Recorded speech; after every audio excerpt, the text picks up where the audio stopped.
አርሰናል ያለምንም ዋንጫ ዘንድሮ እጃቸውን አጣጥፈው ይቀመጡ ይሆን? የእንግሊዝ ፕሪሚየር ሊግ እና ለቻምፒየንስ ሊግ ለመግባት የሚደረገው ፉክክር አጓጊነቱ እንደያዘ ቀጥሏል። ሰሚ አውቶሜትድ ኦፍሳይድ ቴክኖሎጂ በእንግሊዝ ፕሪሚየር ሊግ የጀመረ ሲሆን ስራውንም በአርሰናል ጨዋታ ሀብሎ ጀምሯል። የ40 ዓመቱ ወጣት ክርስቲያኖ ሮናልዶ አልናስርን 3 ነጥብ ይዞ እንዲወጣ አድርጎታል። እኒህንና አዳዲስ የዝውውር ዜናዎችን ይዘንላችሁ ቀርበናል። ይህ እግር ኳስን ከነብዩ ጋር ነው። እኔ ደግሞ ነብዩ ነኝ። እንደምን አረፈዳችሁ? አብራችሁን ሁኑ ስል በትህትና ነው። ወደ ውጤት ዳሰሳ ከመግባታችን በፊት ዛሬ የሚደረጉ ጨዋታዎችን በወፍ በረር እንጠቁማችሁ። በእንግሊዝ ፕሪሚየር ሊግ ዛሬ 4 ጨዋታዎች ሲደረጉ ቼልሲ በሜዳው ኢፕስዊችን ይገጥማል። ሊቨርፑል አንድ እጁን ወደ ዋንጫ ለማድረግ ከዌስትሃም ጋር በሜዳው አንፊልድ ይፋለማል። ሌላኛው ጨዋታ ወልቭዝን ከቶተንሃም የሚያገናኝ ሲሆን የሳምንቱ ቆንጆ ጨዋታ ኒውካስል ዩናይትድ ከማንቸስተር ዩናይትድን ያገናኛል። በስፔን ላሊጋ ኦሳሱና ከጄሮና፣ አላቬዝ ከሪያል ማድሪድ፣ ቤቲስ ከቪላሪያል እንዲሁም አትሌቲኮ ቢልባኦ ከራያል ቫይካኖ ጋር የሚያደርጉት ጨዋታ ይጠበቃል። በጣሊያን ሴሪያ አትላንታ ከቦሎኛ የሚያደርጉት ጨዋታ ተጠባቂ ነው። ለቻምፒየንስ ሊግ የሚደረግ ጨዋታ ነው። አራተኛው ከአምስተኛው በመሃላቸው 1 ነጥብ ነው ልዩነቱ። ሌላዎቹ ጨዋታዎች ፊዮረንቲናን ከፓርማ፣ ቬሮናን ከጄሮና፣ ኮሞን ከቶሪኖ እና ላዚዮን ከሮማ የሚያገናኙ ናቸው። ትናንትና ማለትም ቅዳሜ በጀርመን ቡንደስሊጋ ደር ክላሲከር ተካሂዷል። ባየር ሙኒክ ከቦሩሲያ ዶርትመንድ እንደ ወትሮ ባልነበረው ጨዋታ የሊጉ መሪ የሆነው ባየር ሙኒክ 2-1 ሲመራ ቆይቶ 2-2 እኩል በሆነ ውጤት ጨዋታው ተጠናቋል። ጎሎቹን ለባየር ሙኒክ የቀድሞ የዶርትመንድ ተጫዋች የነበረው ጎሬሮ የቀድሞ ክለቡ ላይ ጎል አስቆጥሯል። ሁለተኛውን ጎል ናብሪ በራሱ ጥረት ቆንጆ ጎል አግብቷል። ቦሩሲያ ዶርትመንድ ቤር እና አንቶን ግቦቹን አስቆጥረዋል። ቡንደስሊጋውን ባየር ሙኒክ በ69 ነጥብ ሲመራ ሊቨርኩሰን በ63፣ አይንትራክት ፍራንክፈርት በ48 እና ላይፕዚግ በ48 አራተኛ እና ሶስተኛ ሆነው ቀጥለዋል። ዶርትመንድ በአንጻሩ በ42 ነጥብ 9ኛ ላይ ይገኛል። ትናንትና በጣሊያን ሴሪያ 3 ጨዋታዎች ሲደረጉ ቬንዛ ከሞንዛ 1-0 በሆነ ውጤት አሸንፎታል። ኢንተር ሚላን መሪነቱን አስጠብቆ ወጥቷል። ካግላሪ 3-1 በማሸነፍ የማሸነፊያ ጎሉን አርናቶቪች፣ ላውታሮ ማርቲኔዝ እና ቤሲክ ናቸው ያስቆጠሩት። ለካግላሪ ማስተዛዘኛዋን ጎል ፒኮሊ አስቆጥሯል። ጁቬንቱስ በሜዳውና በደጋፊው ፊት ሌቼን 2-1 በሆነ ውጤት አሸንፏል። ሴሪያው ኢንተር ሚላን በ71 ነጥብ ሲመራ ናፖሊ አንድ ጨዋታ እየቀረው በ65 ነጥብ ይከተላል። ጁቬንቱስ እና አትላንታ በ59 እና በ58 ሶስተኛ እና አራተኛ ደረጃውን ይዘው ያሉ ቡድኖች ናቸው። ወደ ስፔን ላሊጋ ጨዋታዎች ስናመራ መሪው ባርሴሎና ወሳኙን 3 ነጥብ ሌጋኔዝን በማሸነፍ አሳክቷል። በመጀመሪያው አጋማሽ ምንም አይነት ኦን ታርጌት ሙከራ ያላደረገው ባርሴሎናዎች በሁለተኛው አጋማሽ በተቆጠረ ኦን ጎል ወሳኙን 3 ነጥብ ሊያሳኩ ችለዋል። ሪያል ሶሲዳድ በሜዳው በደጋፊው ፊት በማዮርካ 2-0 የተሸነፈ ሲሆን ጌታፌ እንደዚሁ በላስ ፓልማስ 3-1 በሆነ ውጤት ተሸንፏል። ሴልታ ቪጎ ከኤስፓኞል ያገናኘው ጨዋታ በኤስፓኞል 1-0 በሆነ አሸናፊነት ተጠናቋል። ትናንትና በስፔን ላሊጋ አንድም ባለሜዳ ቡድን ጨዋታዎችን አላሸነፈም። በእንግሊዝ ፕሪሚየር ሊግ 5 ጨዋታዎች ሲደረጉ በምሳ ሰዓት ጨዋታ ማንቸስተር ሲቲ 2-0 ከመመራት ተነስተው 5-2 በሆነ ውጤት አሸንፈዋል። ለክሪስታል ፓላስ በ8 እና በ21ኛ ደቂቃ ኤዜ እና ሪቻርድሰን ባስቆጠሩት ጎል 2-0 ሲመሩ ቢቆዩም በ33ኛ እና በ36ኛ ዲብሮይና እና ማርሙሽ ባገቡት ጎሎች የመጀመሪያውን አጋማሽ 2-2 እንዲያልቅ አስችሎታል። በሁለተኛው አጋማሽ ተሻሽለው የቀረቡት ሲቲዎች በኮቫቺች እና በታዳጊዎቹ መኬቲ እና በኦሬሌይ አማካኝነት 5-2 በሆነ ውጤት አሸንፈው እንዲወጡ አግዟቸዋል። በሁለተኛው አጋማሽ ተሻሽለው የቀረቡት ሲቲዎች በኮቫቺች እና በታዳጊዎቹ ማኬቲ እና ኦሬሌይ አማካኝነት 5-2 በሆነ ውጤት አሸንፈው እንዲወጡ አርጓቸዋል። ሌላኛው ጨዋታ የነበረው ብራይተንን ከሌስተር ያገናኘው ጨዋታ 2-2 የተጠናቀቀ ጨዋታ ነው።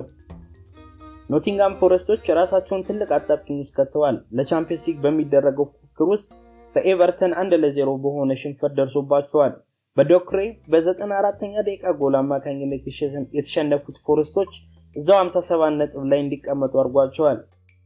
በሌላኛው ሳውዛምፕተንን ከቪላ ባገናኘው ጨዋታ ቪላዎች ጣፋጯን 3 ነጥብ አግኝተዋል። በጨዋታውም ማርከስ አሴንሲዮ 2 ፔናልቲ አብክኗል። ሆኖም ዋትኪንስ፣ ማነን እና መጊን ባገቧቸው 3 ጎሎች የቻምፒየንስ ሊግ ተስፋቸውን ህይወት ዘርተውበታል። የምሽቱ ተጠባቂ የነበረው አርሰናልን ከብሬንፎርድ ያገናኘው ጨዋታ በአቻ ውጤት ተጠናቋል። ለሪያል ማድሪድ ጨዋታ በሚመስል መልኩ 5 ተጫዋቾችን ቀይሮ የገባው አርሰናል በጨዋታው ቀዝቀዝ ብሎ ቀርቧል። ለዋንጫ የነበረውንም ግስጋሴ ለሊቨርፑል እጅ የሰጠ ይመስላል። አርሰናል በጨዋታው አዲስ የተገበረው በሰሚ አውቶሜትድ ኦፍሳይድ ቴክኖሎጂ አማካኝነት የቴርኒንግ ጎል ሊሻርበት ችሏል። የመጀመሪያው አጋማሽ 0-0 ካለቀ በኋላ በሁለተኛው አጋማሽ ቶማስ ፓርቴ ከዲክላን ራይስ ያገኘውን ኳስ በቆንጆ ሁኔታ አስቆጥሮ 1-0 መምራት ቢችልም በዊሳ ጎል አማካኝነት 1-1 በሆነ ውጤት ሊያልቅ ችሏል። አርሰናል 5 ተጫዋቾችን ቀይሮ ቢያስገባም ጨዋታውን ግን ቀይሮ መውጣት ተስኗቸዋል። የእኔን ምልከታ እዚህ ጋር ላስቀምጥላችሁ። ማይክል አርቴታ የረቡዕን ጨዋታ በማሰብ 5 ተጫዋቾችን ቀይሮ ገብቷል። ነገር ግን የፕሪሚየር ሊግ የዋንጫ ፉክክር አላበቃም። ያለፈው ሳምንት ከኤቨርተን የወጣው አቻና ትናንትና ከብሬንፎርድ የወጣው አቻ ቡድኑን 4 ነጥብ እንዲያጣ አድርጎታል። እነዚህን 4 ነጥቦች ቢያገኝ ኖሮ ከሊቨርፑል በ6 ነጥቦች ብቻ ነበር የሚርቀው። እስቲ የሊቨርፑልን ቀጣይ 5 ጨዋታዎችን እንመልከት። ሊቨርፑል ዛሬ ከዌስትሃም ከተጫወተ በኋላ ሌስተርን ከሜዳው ውጪ ሄዶ ይገጥማል። ከዛም መልስ ከቶተንሃም በሜዳው ይጫወትና ከቼልሲ ጋር በቼልሲ ሜዳ ይጫወታል። ከዛ አርሰናልን በሜዳው ይገጥማል። እንዲሁም በመጨረሻ የአውሮፓ መድረክ ለመግባት የሚጫወተውን ብራይተንን ከሜዳው ውጪ ተጉዞ ይጫወታል።